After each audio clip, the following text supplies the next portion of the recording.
Chapter 13. A soft beeping sound penetrated Isabelle's dream. In the soundest sleep of her life, she envisioned happily ruling the Irish wolf pack with Jack. Hand in hand, heart in heart. The sound grew louder.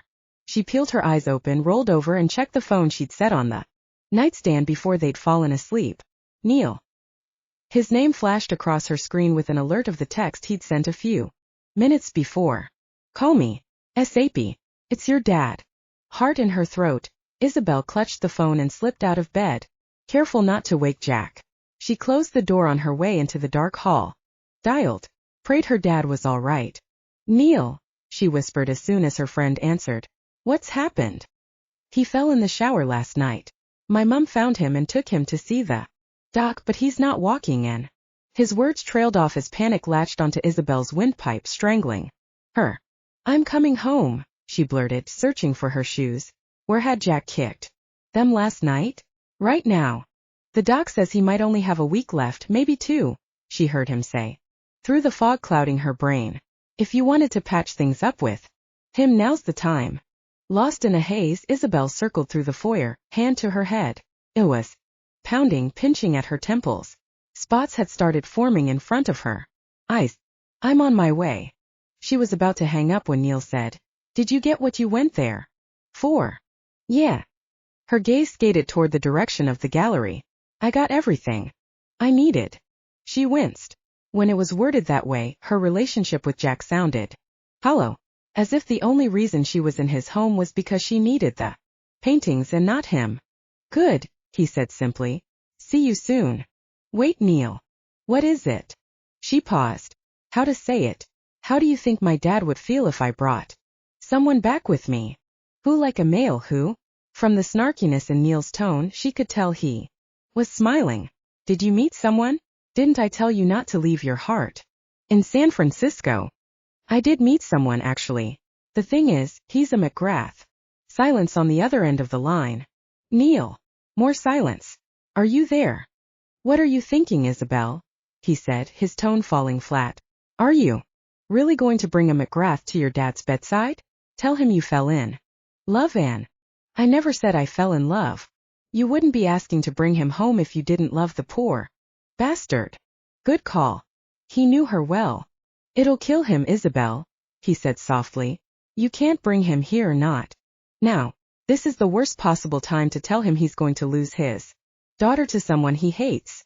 She worried her bottom lip between her teeth and nodded in agreement, even though he couldn't see her. Okay, she said. I'm coming home alone. I think that's the right choice. Focus on your dad and the paintings if that's what you want, but the rest will work itself out later. See you soon, Isabelle. And then he ended the call. Isabelle shuffled toward the gallery, where the only Bella Nolan painting remaining was the one she'd done of Jack. In front of the Golden Gate, standing tall and proud, rays of morning light spilled through the windows and slanted over the floor. In a bright golden glow, somehow all the light seemed to focus on the painting, the only one her father would never see. It was a shame. It was the best painting she'd ever done, hands down, and she felt oddly pulled to it, a reaction she didn't have to the others in the collection. Sure, they all meant something, and she had fond memories of creating each one. But this one in particular, it showed Jack in the best light. She'd somehow captured the beauty and the grace within him. He wasn't a cruel, deceitful werewolf who took advantage of others at whim as she'd initially believed, as her father still thought.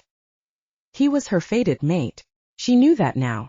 If she couldn't bring Jack home in the flesh, she could at least talk to her father about him, tell him about the Van Gogh that Jack returned to the Switzerland display, about how he made her feel about the bond between them. She could always invite Jack to return to Ireland with her in a few days, after she'd assessed her father's health and buttered him up. Then when it was safe, her father could meet Jack and witness their connection for himself. Her father did like to be eased into things, especially ideas that went against what he believed. The painting would help. God, she didn't want to take it, but yearned to show it to her father. She would explain things slowly over the course of a few days, and then when he finally started to come around to the idea, she'd ask Jack to meet her in Dublin. The thought struck her, and she instantly ran with it, sliding Werewolf in San Francisco off the wall. As she tiptoed toward his bedroom to ask if he'd mind her taking it, she cracked open the door. He snored, flipped over on the bed, flattened out, spread-eagled, and then rested his hand on his crotch. All he needed was a good scratching and he'd complete the image of the quintessential rugged male. "Jack," she whispered, kneeling over the bed. "Wake up. I need to talk to you. For a second." "Pancakes," he grumbled like a big old bear. "With whipped cream and blueberries and syrup." "Thank you, miss, I'll have 3 more. Smirking, Isabelle gave him a shake. "Jack." He didn't move. He was sleeping so deeply, so peacefully. She must have delivered the ultimate knockout punch. Love him right and then lights out. As she shook him again harder, her skin prickled with worry. If he opened those gorgeous eyes, would she be able to stare into them and say goodbye? He'd probably draw her into his arms and snuggle against her. Would she be able to pull away and leave his bed? The answer to those questions soured her stomach. If she wanted to see her father in his final days, she couldn't wake Jack. But it'd be okay. She'd make sure of it. Rather than force him awake, she scribbled a note explaining everything. Her father's fall, and her need to go back and see him. Sleepy orders of pancakes. With the works. She'd send for him soon, it wouldn't be long. Few short days. She wasn't abandoning him. She'd be back. They'd figure everything out. She wouldn't let him die. "I must be crazy, but I think I love you." She scribbled the final words with a smile. He'd be upset that she had to leave this way, but the profession of her love would smooth things over. On her way out the door with Jack's painting in hand, doubt trickled into her heart. She wasn't doing anything wrong. Not really. But then why was she feeling this way? Jack would have to understand. Of course he would. He loved her. He wouldn't mind if she had to borrow his painting. It wasn't like she was stealing it. He'd meet her in Dublin and then when enough time passed, they'd be together. Jack's health had held out this long, well over the 300-year expectancy, so he'd be fine for another couple days.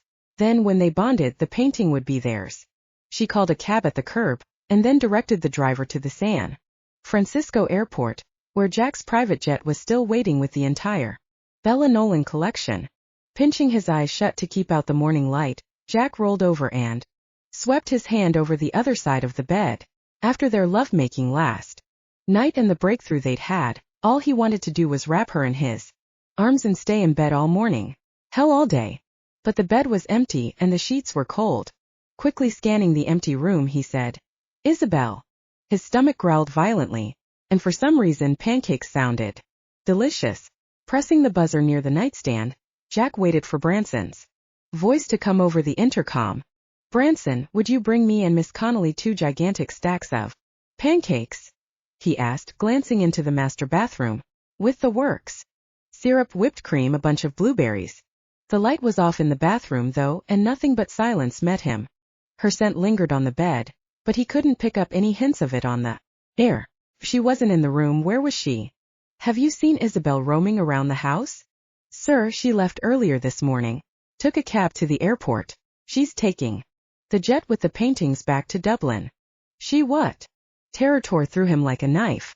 "When I left your morning cup of coffee on the bedside table," he said, "I noticed a note from Miss Connelly. I left it where I found it." Scrambling, Jack moved his cup and picked up the note. He read quickly, skimming, catching the highlights. "I'll send for you soon. You can meet me there in a few days. Just need to make sure my father is all right. We'll figure this out, but I need a little time. I won't let you die, Jack, but I can't be here when my father's health is failing. He doesn't have long. If I woke you and said goodbye, I wouldn't have been strong enough to do what I have to do. Please understand." Her poor father, he mumbled aloud, reading on. She must be terrified. He wanted nothing more than to hold her and ease her worry. At the last line, he stopped and read the words again. "I must be crazy, but I think I love you." Happiness filled every corner of his soul, and he beamed. She loves me. He'd done it. He wasn't going to waste away any longer. As quick as the elation danced through his veins, it was replaced with fear. She'd already left, gone back to Ireland. She couldn't leave now. He wouldn't let her go. Not when he was so close to having everything. It couldn't have come at a better time either. Blackouts were on the horizon, closing in fast, and after that, nothingness. Desperation flooding in, Jack punched the intercom button. How long ago did she leave Branson? Hours, sir. He paused. The plane was loaded with her paintings and ready for takeoff as you requested, so once she got on board, they departed.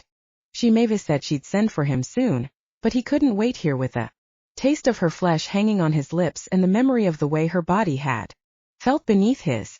It'd be torture. Sheer agony. She left with the final painting, Branson added. And might I add, it's a glorious painting. A real likeness. Jack's brows pulled together in confusion. Every Bella Nolan painting I own should already be on the plane. Which final piece are you talking about? The one of you, sir, Branson said plainly. Werewolf in San Francisco. She took it. Jaw clenching, he fought the urge to growl burst through his skin and shift into wolf form. She said she was going to leave that one behind.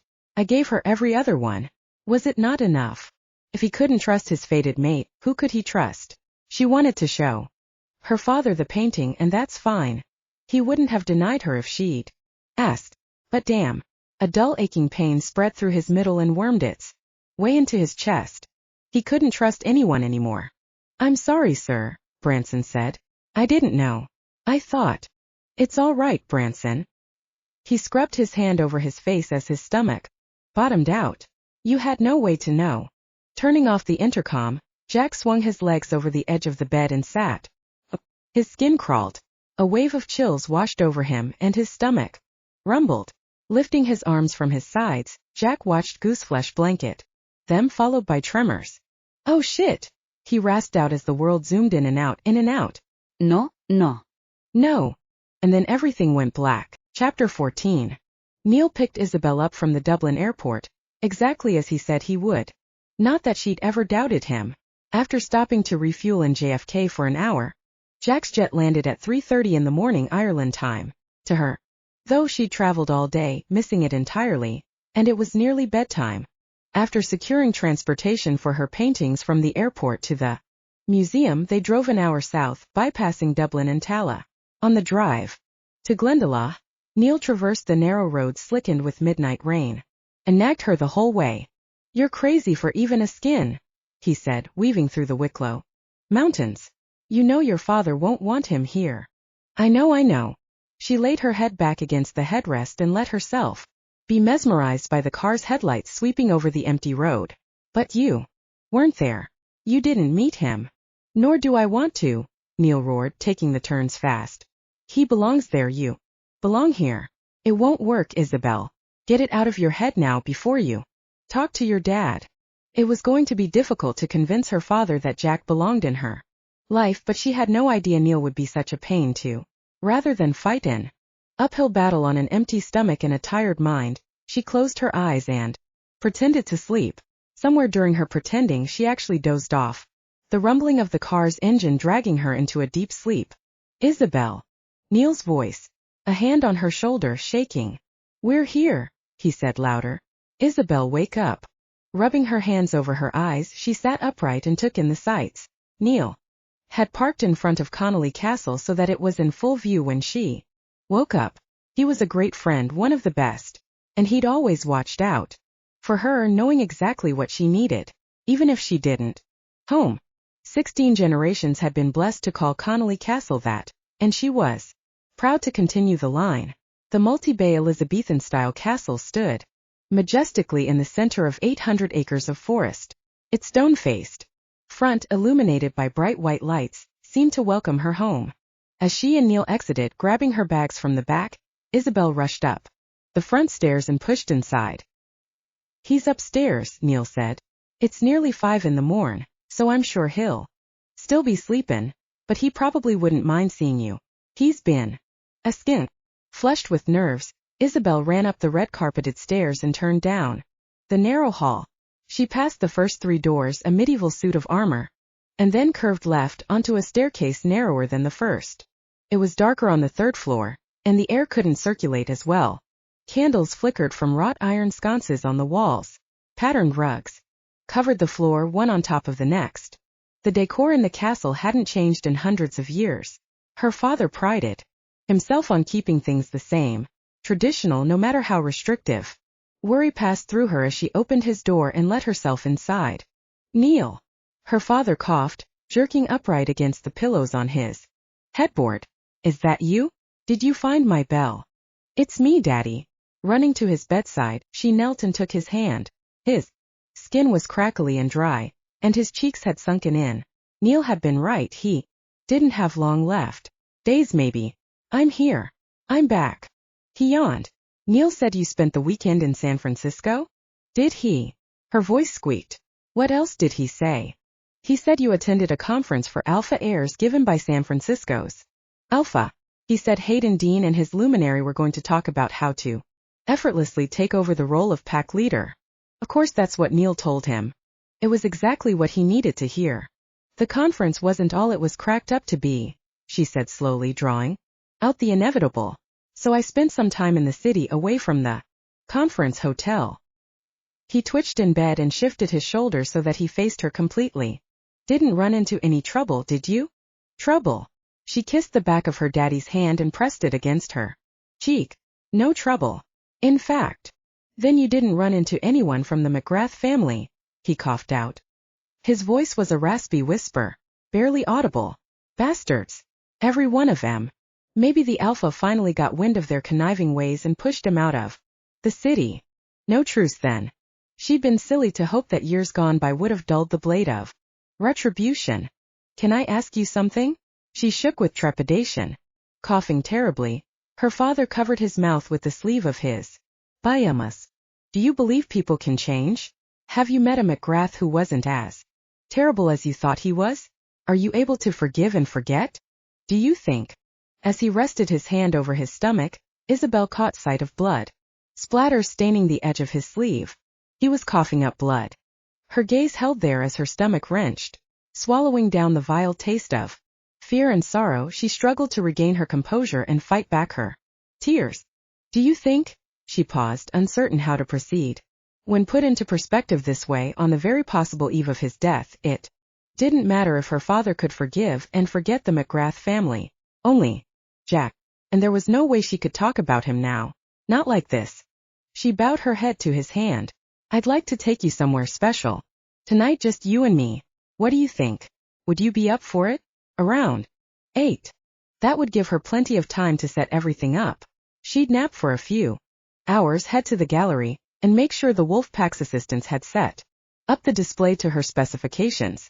Highlighting Werewolf in San Francisco would lend the perfect opportunity to tell him about Jack and beg for his blessing. Of course. Her father cupped her chin in his hand, the way he used to when she was young, and said, the doc was just saying I needed to move around. Today get some fresh air. I haven't been out and about in weeks. It will be just what I need. Even if I didn't have the strength to move a muscle, nothing could stop me from going out with my girl. So where are we headed? It's a surprise. I don't normally like surprises, he went on, but if it'll make you happy. There was more that'd make her happy than simply surprising him, being with Jack for starters, but there'd be time to ease into that later. When Jack regained consciousness, somewhere between royally and fucked, he had the headache from hell and a bruise on his thigh. Branson had injected him with the recommended dose of adrenaline, 10 times over. He said if he'd administered any more, Jack might have gone into cardiac arrest. It was a good thing the 10th one had worked then. By the time he came to and arranged for another private jet to take him to Dublin, it was just before nightfall. In Ireland, the moon was high in the sky and Isabelle would probably be sleeping. She'd arrived somewhere in the early morning hours of the day before, and would probably be exhausted from jet lag. Too much time had passed. He had to get to her. Branson arranged everything. Transportation to and from the airport on both ends. He'd even made some calls and discovered the location of Connelly Castle, which was apparently the best-kept secret in all of Ireland. It was hidden deep in the Wicklow Mountains, the perfect place to hide from non-shifters, from what Branson's contact had said. By the time Jack boarded the jet, his leg ached something fierce and his skin had gone black at the injection point. His quadriceps looked raw and mangled, as if they'd been infected by some strange skin-eating bacteria. The precise reason he hated using needles to get his high. But if he was stuck on a plane for 10 hours, what choice did he have? Not like he could jump out at 37,000 feet. And if he picked a fight with a steward or something, theoretically speaking, of course they'd lock him up the moment they touched down in Dublin. No, he didn't have a choice. Remember, the adrenaline shots may not work next time. Branson's voice rang in his ears. I'll send you with a pack of 20 preloaded needles, super high dosage in each one. But your body probably won't be able to handle the strain. The warning had soured Jack's stomach, but he'd taken the backpack full of shots anyway, and kept them close to his seat as they lifted off and headed for Ireland. Thankfully, he slept the whole flight. When he landed, 2 in the afternoon, Ireland time, he made a beeline for the limousine waiting curbside at Dublin Airport. The sky was gloomy and gray as far as he could see in all directions. Rain fell to the ground in a constant and steady stream. No sign of breaking. Connelly Castle in the Wicklow Mountains, he ordered, clutching the backpack on his lap. As fast as you can.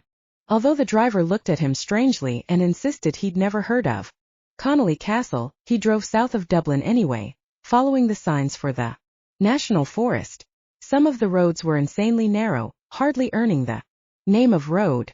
But the driver traversed them fearlessly, as if he'd grown accustomed to trucks speeding by in the opposite direction and nearly clipping his side view mirror. More than once Jack flinched from the closeness. The cars passed inches away, if that. Yet each brush with death and every adrenaline rush provided just the zing he needed. Using the directions Branson had given him, Jack followed the route deep into the mountains where paved roads gave way to gravel, and then to dirt. Sheep and cows peppered the countryside, grazing near rock walls and long abandoned castle towers. I don't think you'll be finned in anything back here, the driver said, his Irish lilt lingering in Jack's ears.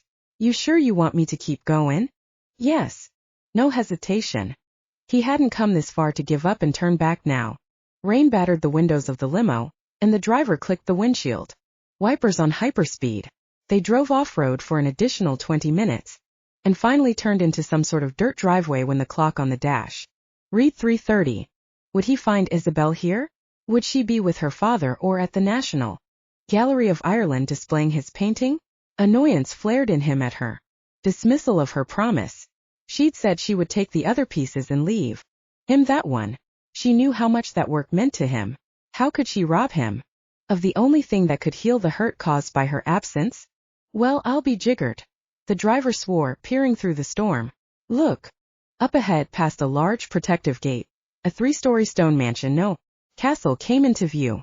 It was situated in the middle of a grassy clearing with forest all around. Towers flanked the sides of the building. One tower had a glass-domed roof, and it looked as if some sort of garden courtyard stretched around the side and continued to the back. Thanks for the ride. Jack snatched the backpack carrying his necessities and stepped out into the rain. He'd been close to his end for 20 years, weakened and weary, fighting off blackout spells. He'd stared death in the face and had been shaken to the bone. But never, not once, had he ever been as afraid as he was in this moment. Chapter 15.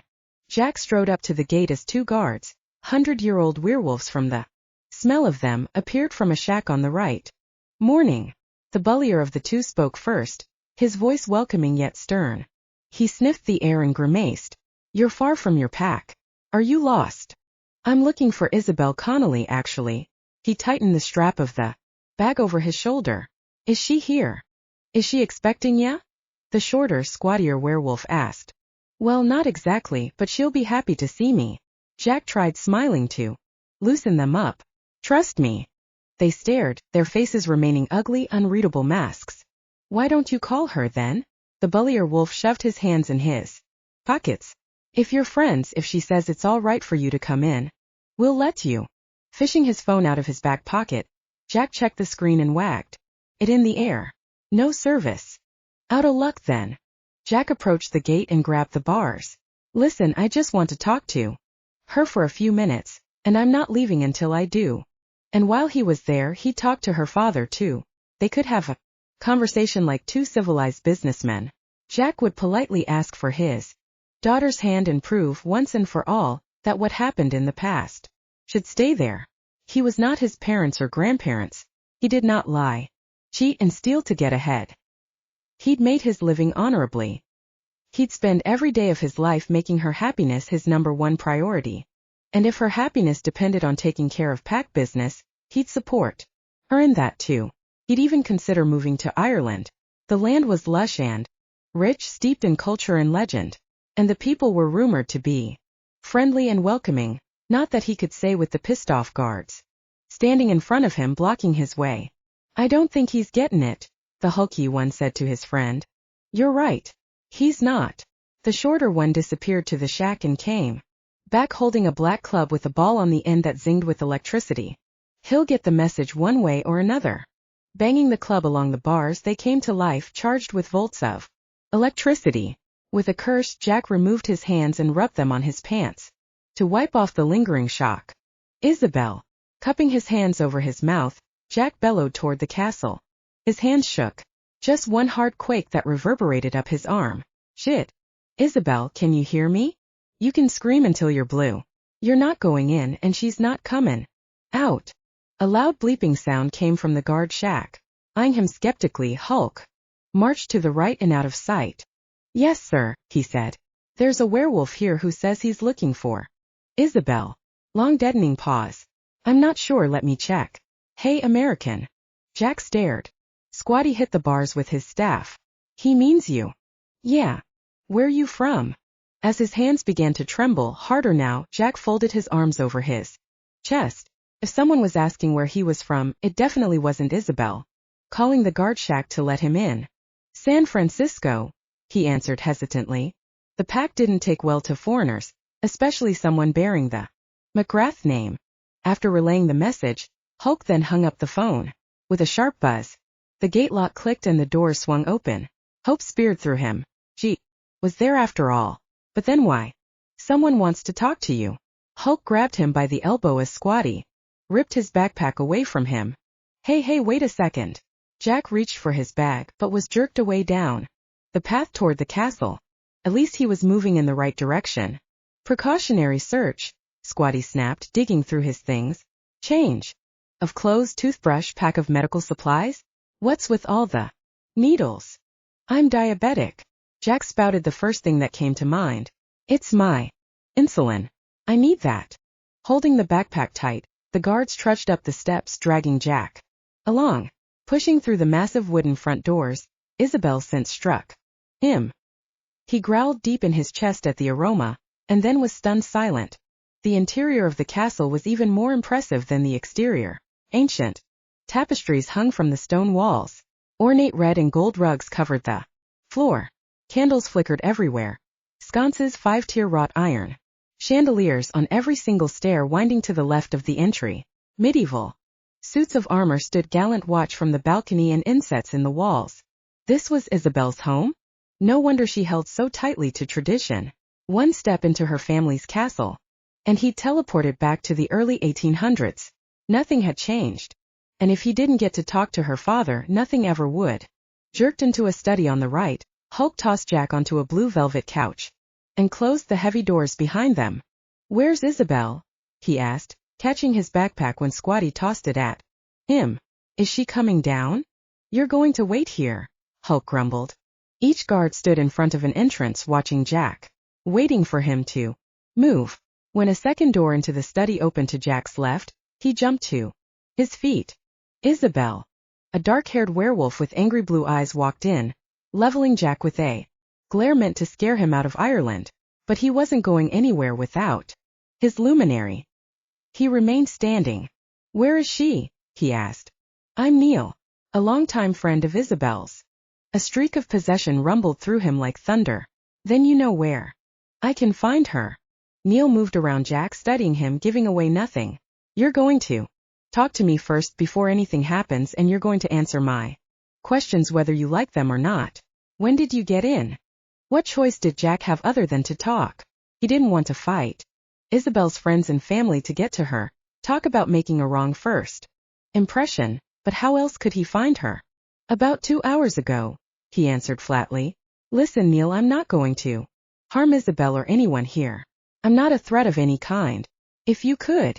"Oh, but you are a threat, Mr. McGrath. He knows my name. You're dumber than you look if you think we're just going to let you walk in." here and try to take Isabelle away from us. Jack raised his chin. What if she wants to leave with me? She doesn't know what she wants. Neil paced around Jack in a tight circle, sizing him up, bumping into his shoulder with every turn. It's a very hard time in her life right now, and she got caught up in something she wasn't prepared for. All you're going to do by being here is stir trouble where it doesn't need stirring. I need to see her. He turned to face him. You're not going to stop me. Neil's light eyes widened with awareness. He must have picked up on the aggression surging through Jack's veins. For the last 200 years my job has been to care for the Connelly family, he said. To protect them at all costs. Before you stepped into the picture, Isabelle was focused and determined. She was happy. With you there's only a future filled with shame and heartbreak. You don't know that, Jack bit out, staring him down. You don't know how we are together and what kind of a future we could have. I know there are traditions we hold dear, and customs you know nothing about. How can you expect to step into something when you're an outsider? Enlighten me then. Neil's nostrils flared. The alpha must give his blessing for the heir to marry and bond with another. Her whole life Isabelle has dreamed of making her father and the pack proud. She craves his blessing and his approval more than anyone else's, and there's no way he'd ever give his blessing to you. McGrath. He scoffed, the corners of his lips twisting up. You were stupid to come here. It's time for you to go. And then Neil grabbed for Jack's arm. Don't touch me. Jack twisted out of his hold. I'm not going anywhere until I see her for 2 seconds. I need to know she's all right. Of course she's all right. Neil latched onto Jack's arm again. This is her home. She's with family now, the people who truly love her. Good job, bastard. Realization trickled into his chest. Neil wasn't going to let Jack see her. This whole meetup was a way to check him out, evaluate his intent, and then kick him out on his ass. Better make his resolve crystal clear then. I'm her family now, Jack said, grinding his back teeth together. No one is going to change that. Not you, and certainly not Tweedledee and Tweedledum. Over there. With a growl, Jack rushed Neil, slamming him into a large suit of armor, standing against the side entrance. As they tangled arms grappling, Jack sensed the guards coming to Neil's aid. It was about to be 3 against 1, and he was on their turf. Surges of aggression thrummed through his veins, boiling and churning in his gut. His vision blurred. Hands shook. Legs wobbled. And then they overtook him, tackling him to the ground. But it was too late. Energy whipped through him like a snake. Huddled on the ground, he clenched, head to toe, balled the shifting sensations in his middle, and then pushed outward, releasing his full fury. Blasting into wolf form in a flurry of fur and shredded clothes, he tossed the guards aside, barreled through the study doors and into the foyer. Thinking fast, he darted up the stairs. Isabelle. I have to get to her. Behind him, footsteps followed, stomping up the stairs. They were closing in, shouting, barking orders. Picking up Isabelle's scent, Jack curved right at the top of the stairs, his back legs hitting the banister as he cut the turn short. Charging down the hall, fueled by anger and hatred, love and determination, her scent hit him. Left turn. Banking hard, he leaped up another set of stairs and squished his burly body up a narrower corridor than the first. More shouts from behind him. They were desperate now. He must be close to finding her. Reaching the top of the second set of stairs, he rushed the closed door. Her scent was stronger here. She'd either been here recently or was still inside. Isabelle. Bursting through, shattering the wood to splinters, Jack charged inside and used his heightened senses to search through the dark. He skidded to a stop, padded forward toward a gigantic 4-poster bed and a worn and weathered werewolf sitting up against the headboard. The smell of death permeated Jack's senses, burning his nose. I'm Gerard Connelly, the man said, sitting upright. Who the hell are you? And what are you doing breaking into my home? Shit. Not the introduction he would have liked to have with his future father-in-law. Jack gulped, panting, searching the dark corners of the room for his love, and was tackled from behind by 3 infuriated Irish. Chapter 16. As Jack shifted back to human form, Hulk and Squatty looped their arms through his and jerked him to his feet. Hold him still so I can get a good look at him, Gerard commanded. Neil stood behind Jack, his thick hands around his neck, ready to snap it at a moment's notice. He squirmed to be free, but the guards were huge, stronger, and more relentless than they appeared. And he'd spent too much of his waning strength during the shift. "I'm sorry, sir," Neil said from behind Jack. "We had him in the study, but he took us off guard, shifted, and—" Gerard put up a hand, silencing him, and then set his gaze on Jack. "Who are you?" "A thief." "I'm not a thief." Jack shook his head, painfully aware how stark naked he was. "I came here to talk to your daughter." Eyes widening, Gerard snapped toward Neil. "Get this man some clothes." "I will not continue to talk to him this way." They waited in silence, measuring each other up until Neil brought the t-shirt and jeans Jack had packed in his bag. He chucked them at Jack's middle. Releasing his arms, Hulk and Squatty stood by while Jack dressed, and then they snatched him up again. Idiots. If he'd really wanted to attack Gerard, he would have done it in those few precious seconds when he was naked and unrestrained. "That's better," Gerard said, his mouth a hard line. "Isabelle," Jack started. "We're lucky she's not here." Gerard's gaze eyes burned with wicked amusement. "You might have gotten to her before we could get our hands on you, and I believe I asked you who you were." "She wasn't here?" Despair hollowed him out. "My name is Jack McGrath." McGrath. The word was a growl, spoken short and clipped. Gerard fumed, his jaw clenching and unclenching. "Then you are a thief. And you're also a liar. And a conspirator, and bear one of the vilest names on the planet. What are you doing in my home?" "I'm here for Isabelle." Gerard paused, measuring him with beady onyx eyes. With a quick flip of the covers, he swung his legs over the side of the bed and stood on shaky legs. He was tall, 6'5" maybe, but his skin was pasty and his eyes sunken in. Even in his weakened state, her father stood tall, his shoulders pulled back. Shuffling over to Jack, he glowered, looking as if he planned to rip Jack's head off his neck. "How do you know my daughter?" he growled, coming closer. The guards tightened their grip on Jack, as if he tried to attack their alpha. But he'd told them before. He wasn't here to hurt anyone. "Isabelle came to San Francisco over the weekend, and we met." "Were you in the Alpha's air conference too?" He grimaced as if he'd tasted something sour. "I can't imagine you being Alpha of anything." "Alpha air conference?" "No, sir, I'm not going to be Alpha. I met her at an art auction on Saturday morning." Neil dug his fingers into Jack's neck and squeezed tight. Air wheezed in and out of his lungs until words vanished and he couldn't go on. He hadn't forgotten what Isabelle had told him. She'd wanted to surprise her father with the collection. Jack wasn't going to spoil that, as Neil obviously thought. But he also wasn't going to lie to her father about where and how they met, either. He'd already started off on the wrong foot, barging into his private chamber. He wasn't going to add lying to the mix. "She said nothing of an art auction." Gerard frowned. "And she said nothing of you." That burned, even though it was expected. "Isabelle and I." He'd walked through his moment in his mind, had gone over and over how he was going to say this to her father. But now that he stared into his sunken face, the words disappeared. "I want to be with her. I need to be with her. She's my luminary. My soul howls for her." That's what he'd wanted to say. "You want to court my Isabelle?" Gerard stalked closer, within arm's reach. And then he laughed. The guards chuckled and then broke into laughter with him. "There's a chance you're even dumber than your ancestors," he belted out. A laugh that echoed into the room. "I didn't think that was possible, but here you stand." Oh, there'd be no softening her father for the blow. No way to ease him into the idea that they belonged together. He saw that now and understood Isabelle's predicament. But he had a dilemma too.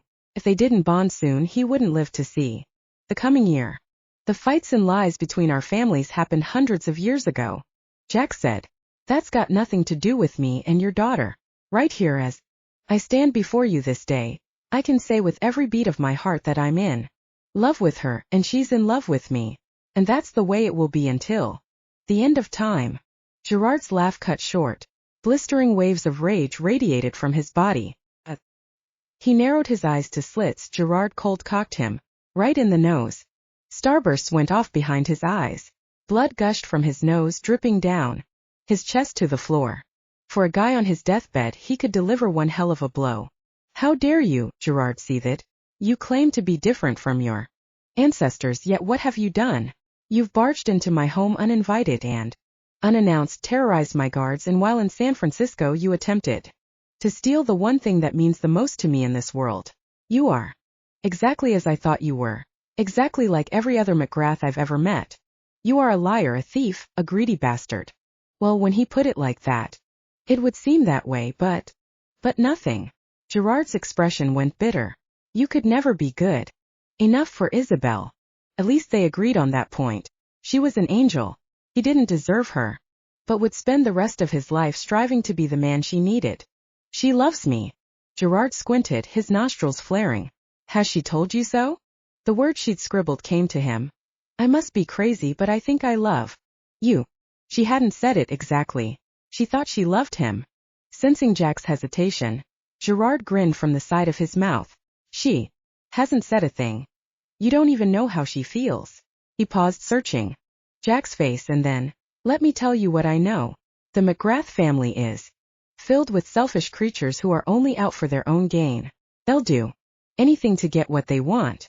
When given the chance, you'll put your own happiness first. You'll prioritize your needs above hers. Every single time. It's ingrained in you to be that way. You can't help it. But I can stop it from happening in the first place. He nudged his chin at each of the guards. Take him to the dungeon. What? Desperate, Jack fought to get free, but they held impossibly tight. Horror pierced him. No, wait. The dungeon. You'll like it down there, Gerard said, turning back to his bed. It's full of your kind. My kind. Americans? Perceived liars or criminals? Glancing over his shoulder, Gerard grinned sadistically. Rats. There was the adrenaline he'd been missing. Swells of the energizing hormone flooded his veins at the thought of rats crawling over his body. His eyes went wide as sparks flared in his chest.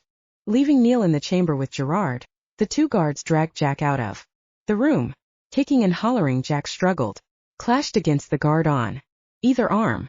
He tried to shift, summoning the energy surging through him, but the transformation didn't come. He'd expended too much energy earlier, and the quick spark he'd gotten from the mention of the rats hadn't been enough to recharge him. Spiraling down the first and second staircases, they manhandled him as if they'd done this before. As they passed the study, he caught sight of his backpack on the floor near the couch where he'd been sitting. Damn it. Hey, wait. He skidded his feet, pulled and tugged to move toward the study. My bag, my insulin. Can you grab it and bring it down into the cellar dungeon with me? We're civilized men, enemies or not. They didn't flinch, didn't respond. The blood drained from his veins. It's my life we're talking about. Exactly, McGrath. Hulk laughed, low and husky. It's your life. Dragging him away from the study, they turned right and passed through a door. Hidden beneath the stairs, walls made of stone lined a narrow spiral staircase that descended into the dark. Fighting the whole way, Hulk and Squatty eventually managed to get Jack to the bottom. They spilled out into some sort of dimly lit cave with small tunnels branching off in every direction. It was colder down here, the air stagnant and chilling. The walls were smooth and glistening, like damp limestone. Water trickled somewhere in the distance, and the pungent stench of ancient grime permeated Jack's senses. Where do all those tunnels lead? Jack searched around, scoping out a route to use when they finally left him to his own devices. To the seventh circle of hell.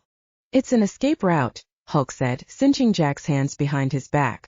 Some of these tunnels go on for miles and dead end. Others loop around to other tunnels.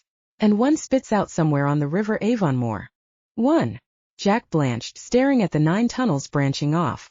And all these others lead nowhere. Well, yeah, Squatty said. During an escape, the Connellys would know which tunnel led out, but the attackers wouldn't. They'd get a clean break. It was quite brilliant, actually. But he had to get out and didn't have time to search around. There was nothing for him down here. No way to get the thrills he needed to survive. He'd be dead in days without it. But Isabelle would have to come back to the castle for her father. Would he hear her when she did? Would she detect his scent? Know he'd come and search him out? God, he hoped so.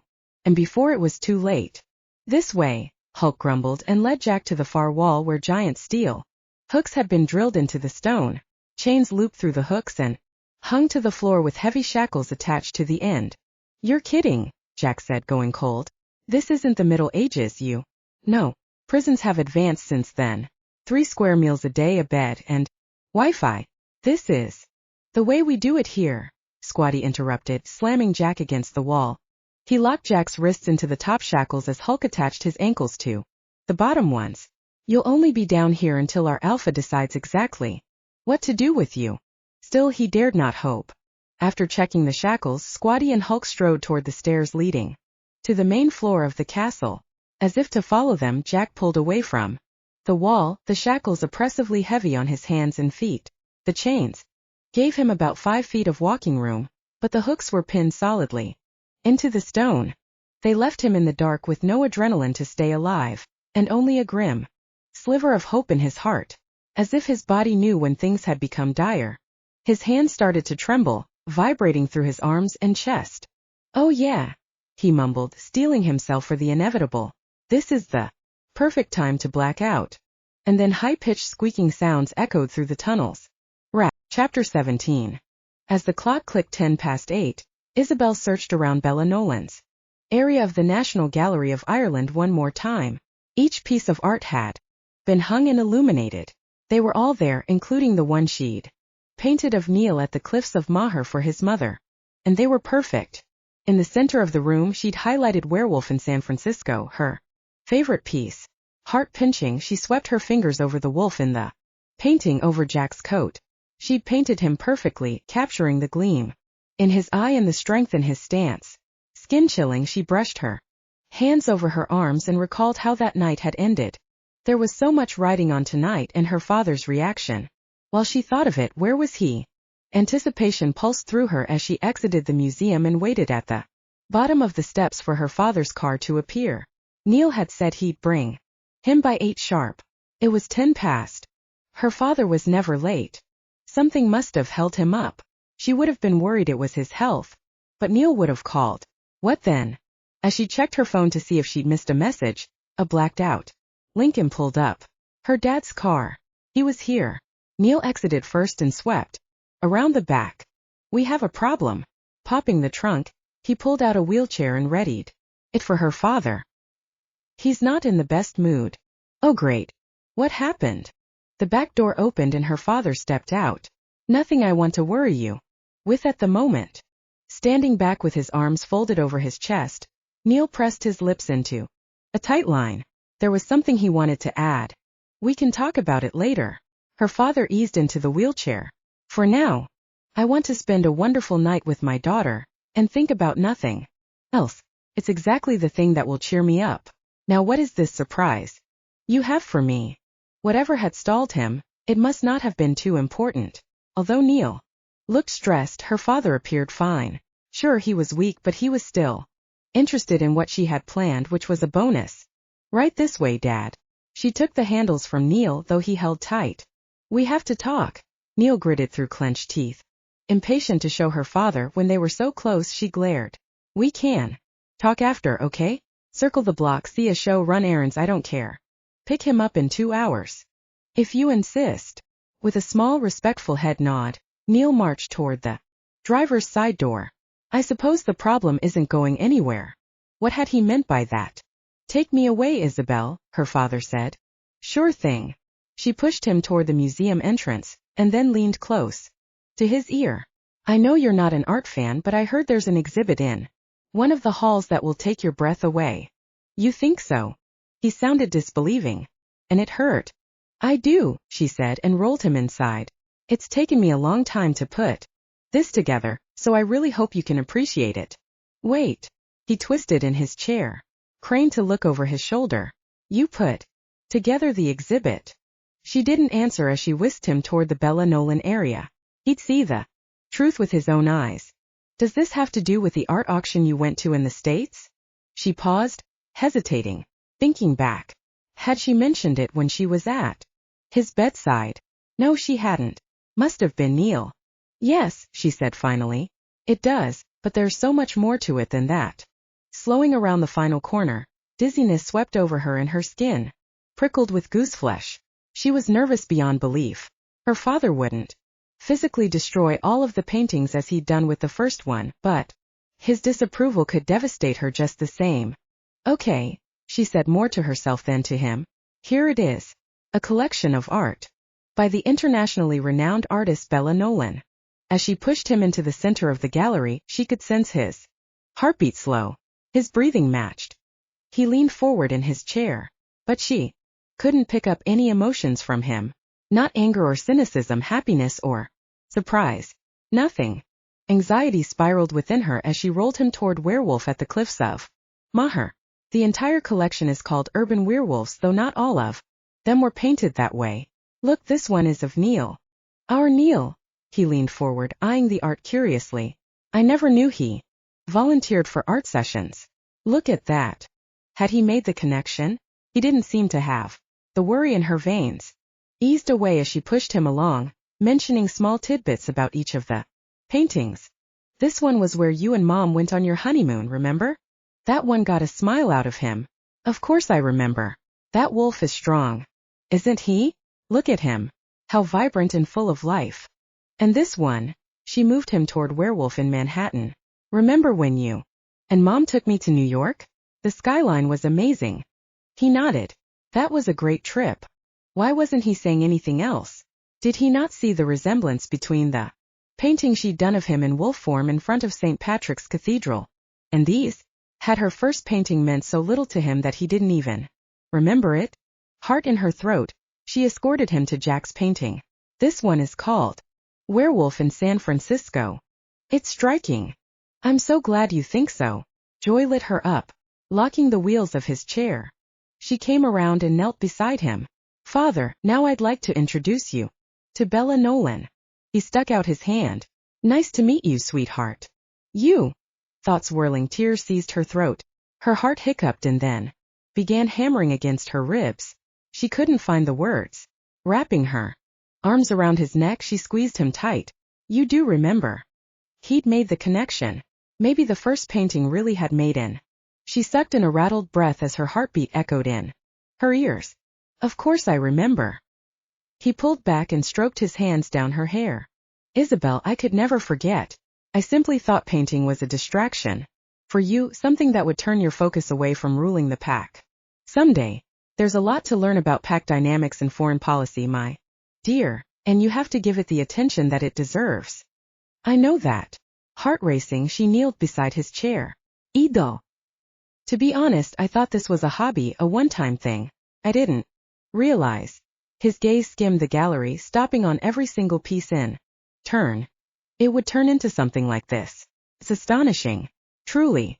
It was everything she'd always dreamed of hearing. As she blinked and swallowed down the sting in her throat, a single tear rolled down her cheek. It's not a hobby, it never was. It's my passion. Father. Something that makes me happy. I'm not going to turn away from ruling the pack, but I want to do this too. Now came the words ripped straight from her heart. I wanted you to understand how important this is to me before you. The words were strangled out of her, along with all the air in her lungs. He nodded, placing his hand over hers as it rested on the arm of his wheelchair. Before I died, he finished for her. It's okay, Isabelle. I've kept this a secret far too long. Judging from how many paintings there are, he said, spreading his arms wide. You've done a mighty good job keeping it. Have they been on display here this whole time? No, she said, grinning proudly.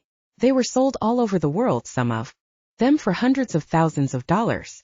Really? He snapped his gaze to hers. Are you telling me I have a famous daughter? As a warm blush crept into her cheeks, she shook her head humbly. No, but some of them are worth more than you'd believe. The one directly in front of them was priceless. How did you get them all here?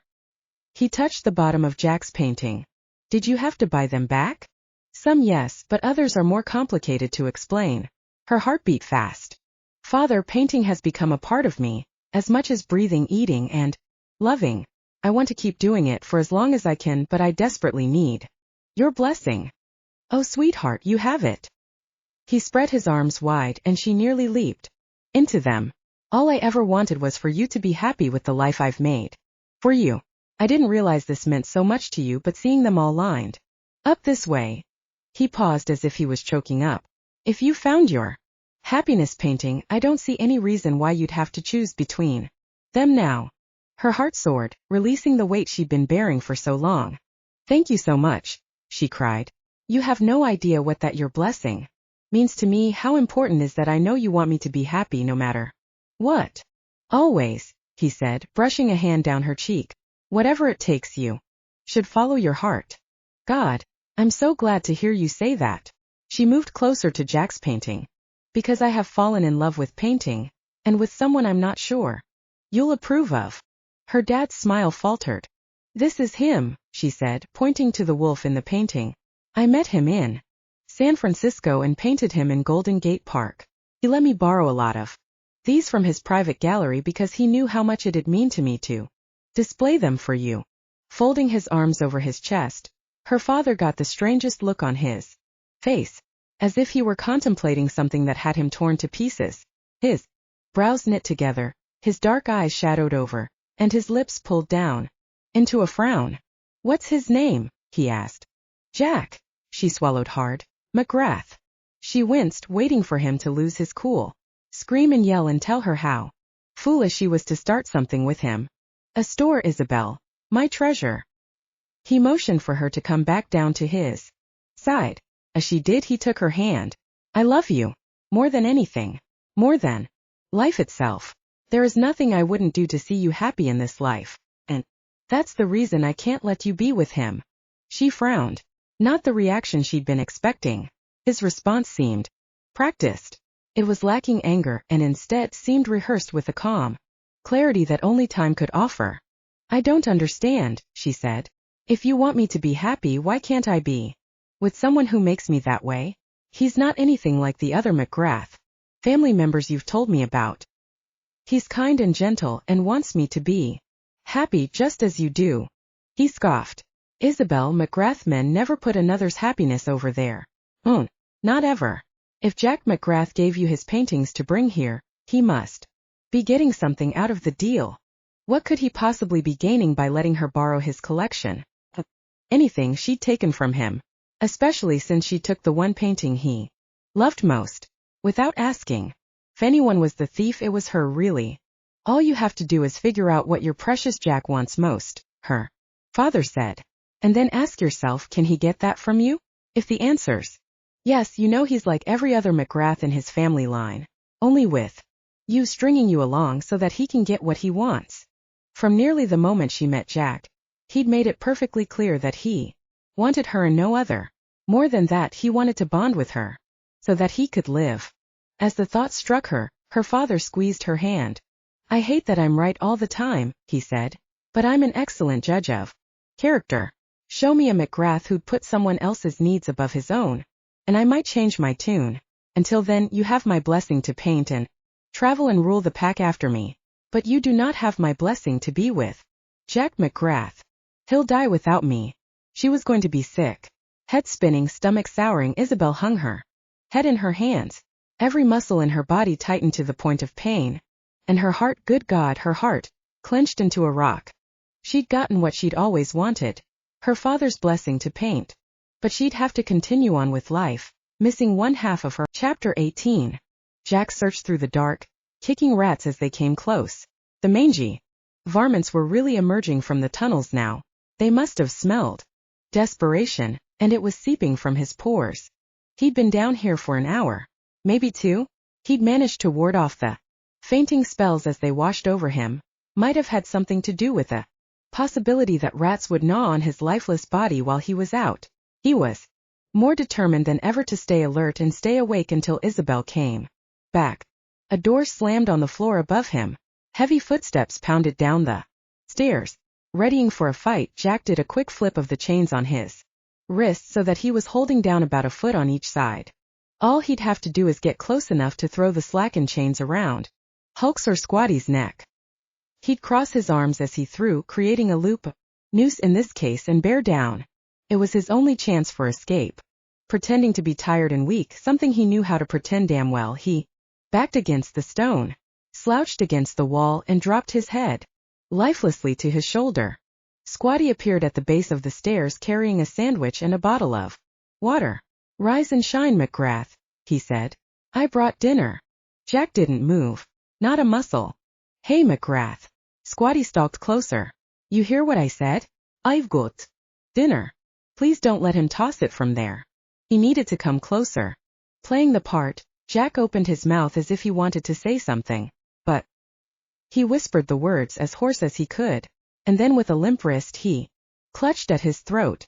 Something wrong, McGrath? Squatty knelt out of reach of the chains. Speak up. Jack pretended to try again, amping up the dramatics. He raised his left hand to his throat, crossing it over the right, and this time he made his hands shake. Help, he rasped. Coughed. Faked a choke. Can't breathe. What the hell happened to ya? Squatty came close, within reach if Jack got up and charged. But he only had one shot at this and he needed to be closer. Rats, Jack mumbled. It was all he could think to say, even though it didn't make any damn sense. Rats. Squatty's eyes went wide in shock as he knelt close, getting comfortable with Jack's weakened state. Sucker. One jump down your throat or something? This guy wasn't bright, but he was perfect. Using every last ounce of energy he had, Jack threw his arms into the air toward Squatty, crossed his wrists, let the slack on the chains loose. Squatty reacted, but it was too late. The chains circled around his neck. With his arms crossed, Jack slid back onto the floor and yanked hard, bringing Squatty crashing on top of him. And then, when Squatty was gasping and spitting for air, clawing at the chains around his neck, Jack rolled, flipped him onto his back, knelt over him, a knee to his chest, the chains tight around his neck. Squatty punched and kicked to get free, but Jack dodged the blows. He took a few knees to the back, but within a few seconds the lack of air must have gotten to Squatty. Eyes rolling back, his mouth fell open. His head fell, hitting the stone with a dull thud. After making sure he really was passed out, Jack released him. Didn't want to kill the sucker after all. But he did need the key to the shackles. And the sandwich. After finding the key to the cuffs in Squatty's back pocket, Jack freed himself. Shoving the sandwich in his mouth, Jack dragged Squatty up the stairs and onto the main floor where the rats wouldn't get him. Since the guards were in the castle, he'd planned to go out one of the tunnels, but now, as he pushed out the door beneath the stairs, not a single questionable scent hit him. Where was everyone? Tiptoeing out, Jack's bare feet slid over the hardwood. He wouldn't make it far without shoes. Scanning the study for this boots in his backpack with the adrenaline shots, he came up empty. They took the damn bag. His stomach fell. What the hell am I going to do? Voices from upstairs. Shit.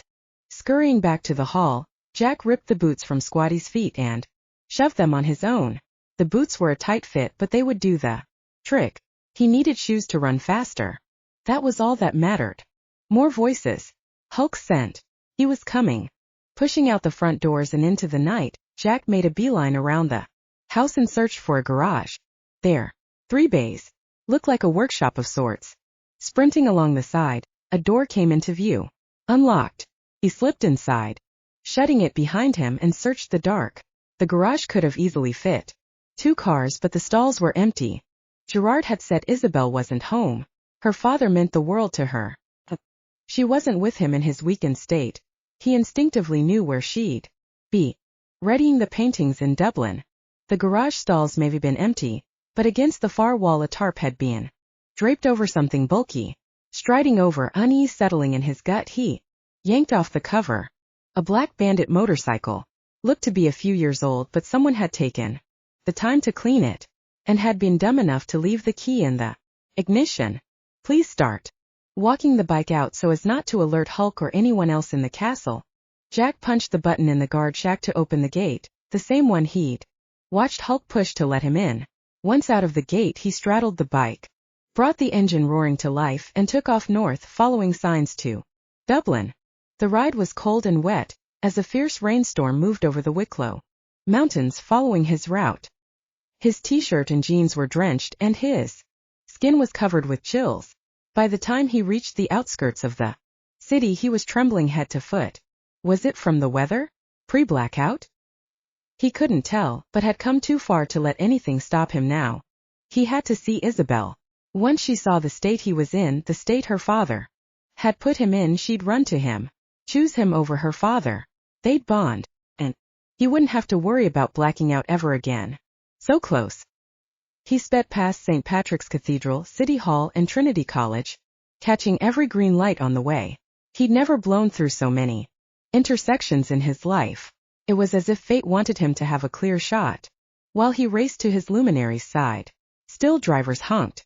Pedestrians hollered, giving him a fist in the air as he waved apologetically. Few close calls and adrenaline bursts later, the National Gallery of Ireland appeared on the right. He pulled up to the front, dismounted the bike and darted up the steps. Isabelle's unmistakable scent struck him the moment he stepped inside. Mixed with it was the pungent stench of death. Her father was here. Following the pull in his gut, Jack trudged over the glistening floors, leaving a trail of rainwater behind.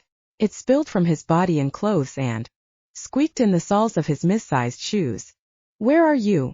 he mumbled to himself, shuffling through the museum. "I have to see you." One look at Isabelle's angelic face and he'd feel better. He'd fill with warmth and light, and then once her father saw them together, he wouldn't be able to deny their connection. He'd see Isabelle's face light up. He'd know, once and for all, that Jack was the one who could make her happy. He'd have to give his blessing then. As he turned through a massive archway, Werewolf in Venice came into view, and then Werewolf in Manhattan, and Werewolf in Moscow. He froze, taking in the way each of her paintings had been displayed. The spread was magnificent, everything she dreamed it would be. Her work was breathtaking in his private gallery, but it was safe there. No threat of non-shifters seeing it. When displayed out in the open this way with werewolves revealed on canvas, there was a sense of vulnerability coupled with it. The whole thing made him feel somehow light and free. "You did it," he whispered. And then he saw her. Isabelle stood with her back to him, facing her father and Werewolf in San Francisco. Although she was standing in front of her father, blocking his face, his arms were folded over his chest, and his foot tapped angrily against the foothold of his wheelchair. He wasn't happy, she told him. Straining, Jack used his heightened hearing to listen for the inflections in her voice. "I know you said you'd never give your blessing," she pleaded. Her voice cracked, a blow to his heart. "But isn't there anything he could do to win your favor?" Desperate to hear, Jack darted behind a stone pillar separating one gallery from another. He'd do anything to have her. And if her father had any conditions for them to be together, it was done. He could be born to different parents. Gerard took her hand and set it on his lap.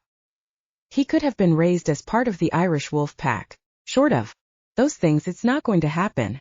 "Isabelle, he's not one of us. He's simply not." "But I love him, father." "Ido." "She loves me." Everything in Jack's body screamed to run to her, haul her into his arms and take her away from here. But he waited, listening, heart leaping out of his chest. "Do you love me?" her father asked. She shifted the weight on her feet back and forth. "You know I do." "And do you love the pack?" "As my brothers and sisters," she said, nodding. "Then you must not turn your back on them on me. Your responsibility lies with the pack. It always has. You were born with the task of leading your brothers and sisters in this world. After I die, you must go on and teach them the old ways. You must keep our Irish tradition alive. Cherish the love you have for them and forget what you think you feel for Jack McGrath." She lowered her head. Jack's heart cracked right in two. Choosing him meant turning her back on her father, her packmates, and the life she'd built in Ireland. If she chose to be with him, he'd be the happiest man in the world and elongate his life to 1,000 years. But she would be disappointing the only family she'd ever had. Even if he lived every day of his life to make her happy, there would be a hole he couldn't fill. A shame that would burrow deep in her heart. She would know she'd turned her back on her loved ones, and she'd come to resent him for that. I can't do that to her. He couldn't make her choose between a life with him over a life with her pack. He knew the right answer in his bones. To him they belonged together. But there was no right answer for Isabelle, and making her choose would break her. With a burning ache in his heart, Jack watched Isabelle kneel down and embrace her father. Tried to imagine her heart filled with love for him and her packmates. "Goodbye, Isabelle."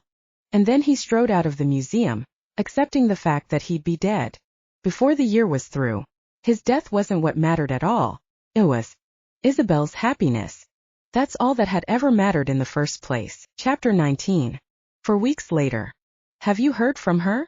Branson asked as they took their seat at the back of McDougal's auction house. Nodding, Jack eyed the front, where pieces were moving in and out. She called. Right after I left Ireland. She left a message asking me to call her back. Nothing since. Branson waited for Jack to answer, and when he didn't, he said, What did she say? Have you listened to it yet? No. I can't. Jack's hands shook, so he tucked them beneath his legs. I fear listening to her voice would weaken my resolve. You know, Branson said, leaning closer, for someone who held on so tight to something for so long, I didn't believe you'd give up the fight. You'd been searching for your Luminary for years. To give her up like that, I didn't expect it, least of all from you. I didn't give up, Branson. He paused, remembering how torn she'd looked in the museum that night. I let her go. There's a big difference. His friend nodded as if he understood, though he couldn't possibly. The pain he'd felt every single day had nearly killed him. Being away from Isabelle was torturous. At first, when he returned to San Francisco, Jack thought he might have been able to handle the separation as long as he focused on the time they had together, but that only made things worse. Now Isabelle was on his mind 24 hours a day, and he constantly felt on the verge of a breakdown. I didn't think she'd send back the paintings, Branson blabbered on. Not after you told her to keep them. Branson. Jack glared. Do you feel compelled to torture me today? No, sir, he said, smiling smugly. I just can't wrap my mind around the fact that you're not together. You won't last long without. He stopped at Jack's sideways glance. Forgive me, sir. I shouldn't have overstepped. Nothing to forgive, Jack said. You were merely stating the obvious. I'm getting weaker by the day. I thought I'd last the year, but after the toll this last month has taken on me, I'm not so sure. It seemed that missing Isabelle had affected him more than he'd initially realized. He was used to feeling physically drained, but he hadn't expected heartbreak to be so damn exhausting. His shakes had gone from intermittent to near constant, and when his headaches came on, they felt like chisels drilling into his temples. Blackouts were more common. With each one, he wondered whether it was going to be the last. One of these times he simply wasn't going to come around at all. I thought the adrenaline kick from the skydiving would have held you over for a week. Ugh, don't remind me. Jack gave a hard shudder from the mere thought of it. I'll take 50 shots in the leg before I'll jump out of a perfectly good airplane again. As Colin announced a Monet, Jack's attention shifted to the front. Branson flipped through the brochure showing the day's art for auction. Did you find out which Bella Nolan piece is going up today? Branson asked. Nothing more than it states in the brochure. Jack shook his head. All it says is an exclusive piece. Never before seen. Isabelle sent back the pieces she borrowed after I returned to the city, so I'm not sure which one they have. Which was precisely the reason he came today. Isabelle seemed to believe she had her entire collection showcased for her father. Either this was one she'd forgotten about or a forgery. He was here to find out which. Next up, Colin announced from the front, we have a special Bella Nolan piece. It's Werewolf in Dublin, and never before seen. Wait, Werewolf in Dublin? He'd heard Isabelle mention that before. Anticipation rattled in Jack's gut as the cloth was removed from the art, and Isabelle's words came back to him. My first painting, Werewolf in Dublin, was of my father in wolf form, standing in front of St. Patrick's Cathedral. He destroyed it. Can't be. Sliding to the edge of his seat, Jack covered his hand with his mouth, analyzed everything from the strokes and colors to the pressure of the brush, and the signature on the bottom corner of the art. Unbelievable, he breathed. The art was exactly how she described it.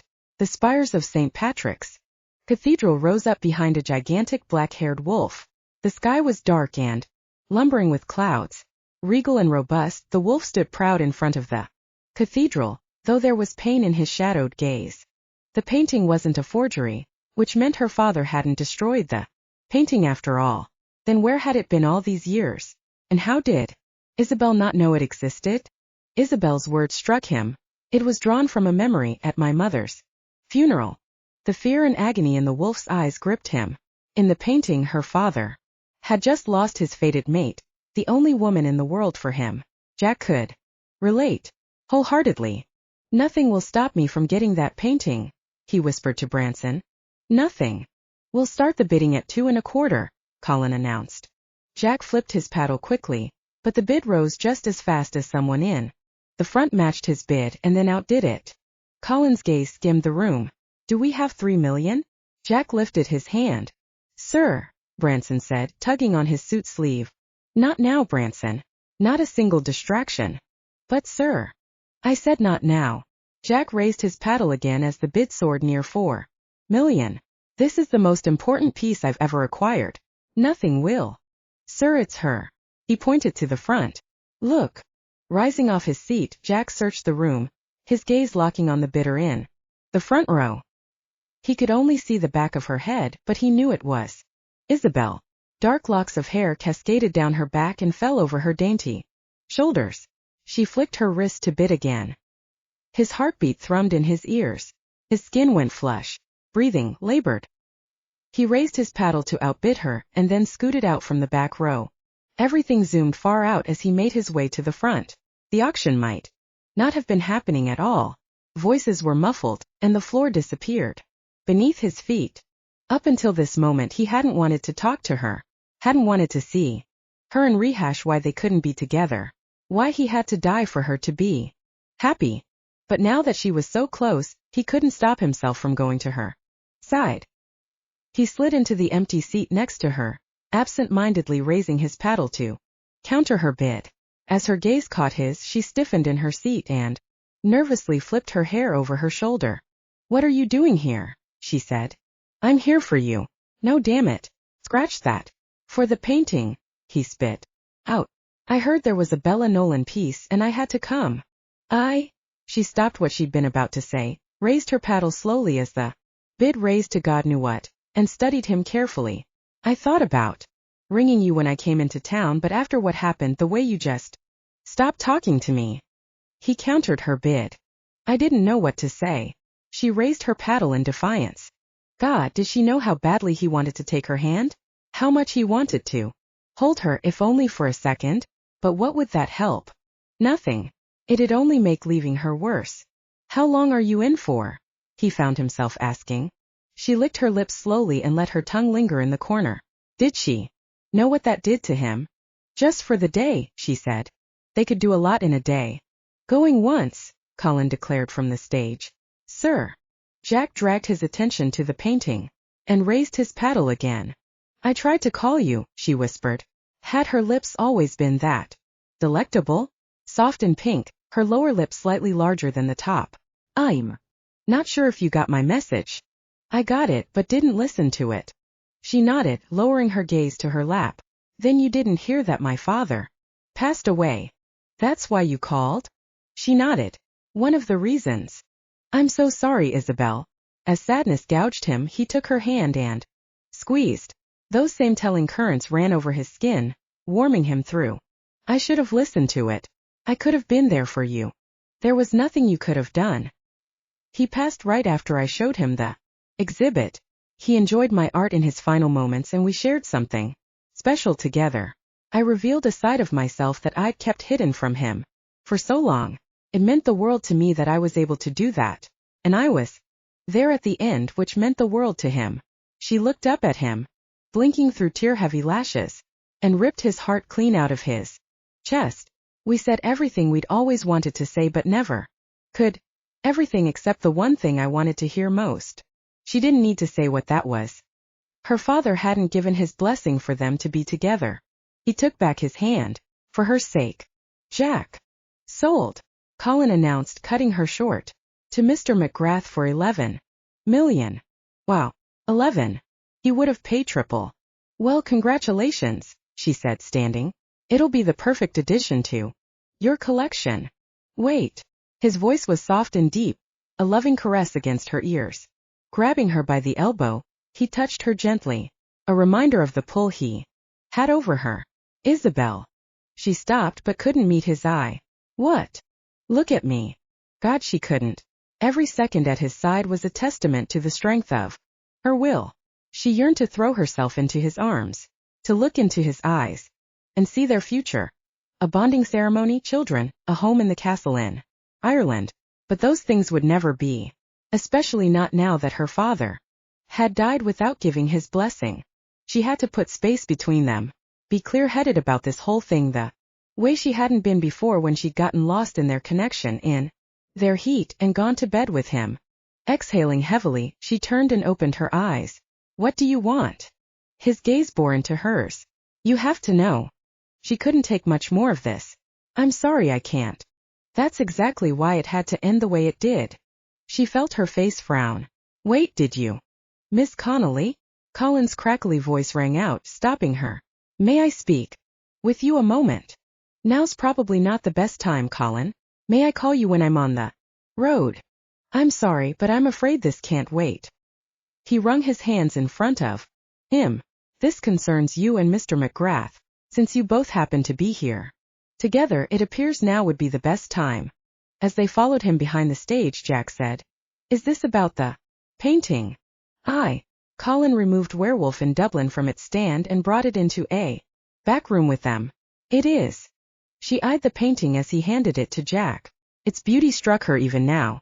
The colors were vibrant and crisp, her father's pain visceral as he stood in front of the cathedral.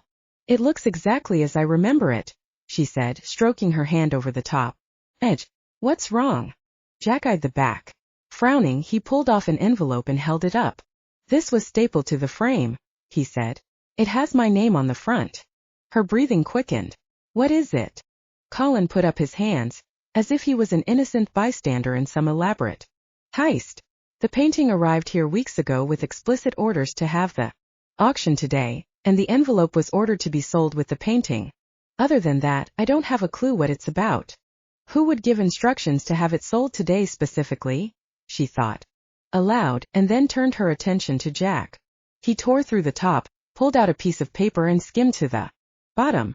It's from your father. But how could he? She felt the blood drain from her face. Will you read it aloud? My dearest Isabelle, I trust that Colin informed the proper people to get you and Jack to the auction house today, and I thank him dearly for that. I'm glad you were able to share your love of painting with me before I passed on.